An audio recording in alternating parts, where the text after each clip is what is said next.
All right, folks. Well, elections have consequences. We are seeing that play out in real time before our eyes on the world stage.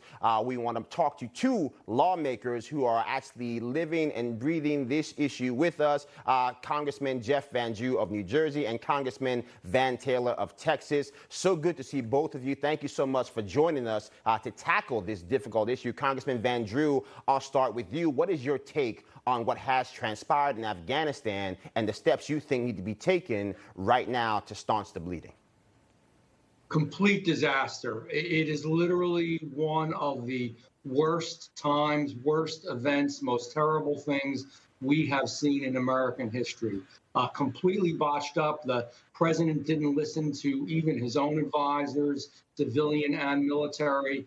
He did precisely the wrong thing the wrong way for so many reasons. Didn't have a conditional exit, didn't have any idea of what was going on the ground, literally either lied or had no sense of what was going to happen because he said it was going to be nothing like Saigon. Well, it was obviously much worse. I have asked in the past, and I'm going to ask again, it is time for this president to resign, as well as his vice president, and honestly, the Senate leader and the speaker. This is disastrous. And let me say one more thing. If he doesn't, I think this president needs a cognitive test. I want to know, did he do this purposely, or does he not know even what's going around him? Congressman Taylor, I want to come to you. Obviously, you have served in Iraq. You've got brothers and sisters in arms that have lost their life in this struggle. Obviously, constituents as well who have been engaged in this struggle to ensure that Afghanistan does not become that beachhead of terrorism to attack the Western world. What do you make of this predicament we find ourselves in today? Well, the president has completely failed the American people and really the world. We went into Afghanistan 20 years ago because that's where al-Qaeda had the training camps to conduct the attacks that took place on the United States on September 11, 2001. And we have stopped terrorist attacks coming out of Afghanistan, attacking the United States or even the rest of the world for 20 years. And now we have handed the entire country of Afghanistan is now controlled by terrorists. And ISIS is there, al-Qaeda is there, and it's only a matter of time until they build up their resources and start conducting attacks against the United States or the rest of the world. Now, Congressman, I actually want to stick with you and come back to you, Congressman Van Drew, in a little bit. But on that specific point, I want to put the potential threat to the homeland and to the world in perspective. The idea was to fight them over there so we don't have to fight them here. On some basic level, have we gotten to the point right now where, to that specific point, we've created a vacuum where terrorists are actually going to be more dangerous today than they were when we got to Afghanistan? Yeah, and that's probably the key point is the naivete of the Democrats to think if we pull back from Afghanistan, there is a vacuum that will be then filled by somebody bad. You would think that President Biden, when he was vice president, would have learned his lesson in Iraq when the United States drew precipitously in 2012, and then ISIS came out of it. And fortunately, President Trump was able to clean up that mess and destroy ISIS and kind of restore the region back to some semblance of order and at least eliminate ISIS as a terrorist threat to the world. And here, exact same mistake. Withdraw, but this is much worse. You have an entire country, the entire country of Afghanistan, with no good basing opportunity to go back in and do the counterterrorism you need to do.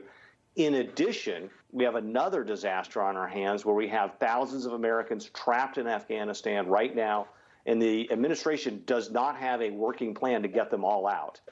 They are planning to leave by August 31st, right. And there is no way to get everybody out that needs to get out in that amount of time. Well, the administration is planning for yet another failure as we speak. Absolutely. I mean, it seems like failure compounded on failure. Congressman Van Drew, I'll come to you because we do have this almost line in the dust that's been drawn by this administration and then conferred by the Taliban about when they're going to get everyone out by. We have, by some estimates, 40,000, by some estimates even more, people that are stranded, desperate to get out of this country. It does not appear to the layman's eye that we're going to be able to hit that deadline and ensure the security of the Americans we need to protect.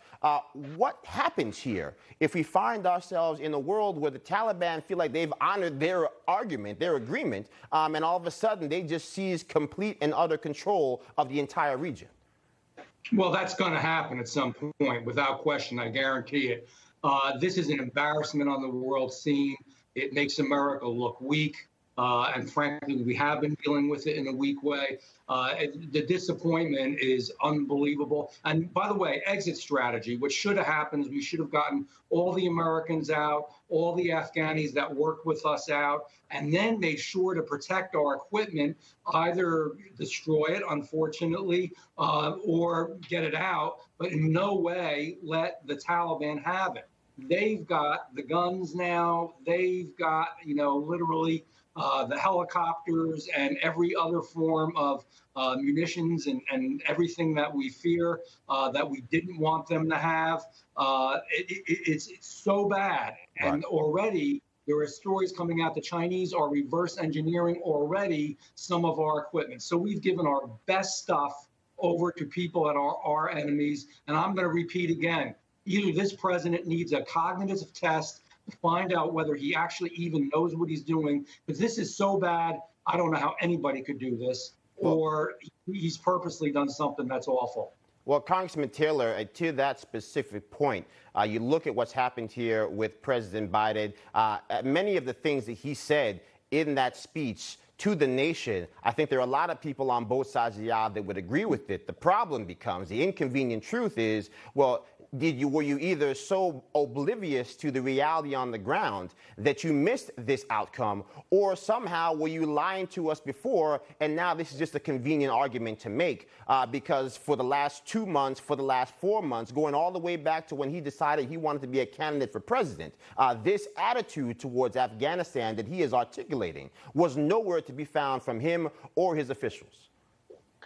Yeah, it's very disturbing. The president's, the dissonance between what he says then and now. For instance, saying the Taliban would not take over the country, is what he said 3 weeks ago, and now he's saying, I always knew they would take over the country. It was priced into the equation. Yesterday I said, Americans are not having a problem getting to the airport. And then you've had administration officials say, yeah, Americans are having a problem getting to the airport.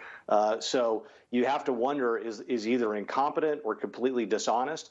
Either way, the leadership here is abysmal, and it's hurting real people. It's hurting Afghanis on the ground, Americans on the ground. It's destabilized the entire region. Our reputation around the world has been severely harmed by this incompetence or dishonesty. Our allies are really wondering, do we know what the heck we're doing? And I've got to admit, I don't think that Biden knows what he's doing. It doesn't seem to me he has a handle on this. And again, he is planning for failure. Right now, if the administration sticks with this current plan, we are going to leave tens of thousands of people behind in Afghanistan, and that's just morally wrong and unacceptable for the future of this country. Absolutely. From no man left behind to Americans, lend me your ears, fend for yourself. Truly a remarkable about face we're seeing here in broad daylight in real time. Congressman Jeff Van Drew, Congressman Van Taylor, thank you so much. God bless you both. We'll talk to you soon.